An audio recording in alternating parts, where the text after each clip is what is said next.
السلام عليكم ورحمة الله وبركاته. ازيكم يا حبايبي؟ عاملين ايه؟ يا رب تكونوا كلكم في احسن صحة واحسن حال بفضل ذكر الله. هعمل النهاردة اكلتين غدوتين مختلفين، منها افكار ناخدها لنا وبدل ما نبقى محتارين في اي يوم. عملت كده بيتزا. اولادي قالوا لنا النهارده نواشف في ماما، ما عندناش، عايزين رز، زهقنا من الرز.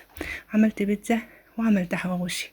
دي عجينة البيتزا، ودي عجينة الحواوشي، ودي اللحمة المفرومة بتاعت خلطتها كلها بتاعت الايه، بتاعت الحواوشي. وبما ان الفرن كان والع عملت بسبوسة للتحلية. دي البسبوسة ما شاء الله، عملتها معاكم كذا مرة، اللي حابب الوصفة يقول لي اعملها تاني. وده الحواوشي وده البيتزا ما طلعت من الفرن، كانوا ريحتهم جنان. ده الحواوشي من جوه اهي ما شاء الله، كانت اللحمة الحشوة جميلة جدا، كانت حاطة فيها جزر والبهارات والصوصات والفلفل وكل حاجة كانت.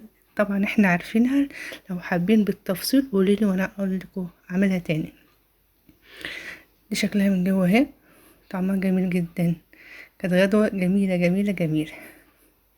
جربوها وادعولي، متنسوش تفعلوا الجرس وتعملوا الاشتراك عشان يوصلكوا كل جديد. اهم حاجه الصلاه على النبي، الصلاه على النبي كتير كتير، حلوه قوي قوي، بتريح قلوبنا وتهدي لنا عيالنا وتهدي لنا حالنا وتخلينا مبسوطين وفرحانين.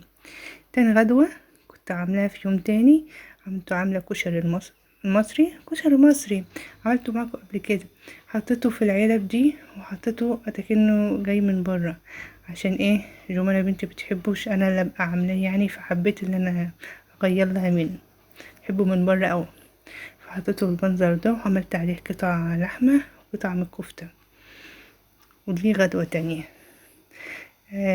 اتمنى يكونوا الفكرتين عجبوكم وتجربوهم وادعولي.